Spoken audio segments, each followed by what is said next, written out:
ایک شاگرد کے انتقال کا وقت آیا تو گھر گئے ملنے. آپ کہتے ہیں میں نے زور لگا لیا پر اس کی زبان پر کلمہ جاری نہیں ہوا. حضرت عبداللہ بن مبارک رحمۃ اللہ تعالی علیہ، ان کے سینکڑوں شاگرد تھے. ایک شاگرد کے انتقال کا وقت آیا تو گھر گئے ملنے. آپ کہتے ہیں میں نے زور لگا لیا پر اس کی زبان پر کلمہ جاری نہیں ہوا. میں اسے کہتا کلمہ پڑھ پر اس کی زبان پر جاری. اللہ اکبر، بہت بڑی نعمت ہے. دعا فرمائیں اللہ ایمان کی موت عطا فرمائے، ایمان کی موت دے اللہ کریم، ایمان کی موت دے.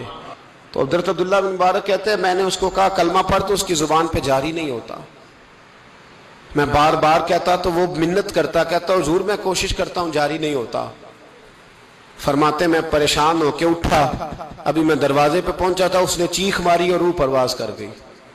بچے رونے لگے، بیوی رونے لگی. تو میں نے اس کی بیوی سے کہا کہ یہ جرم کیا کرتا تھا، اتنا بڑا پاپی پہ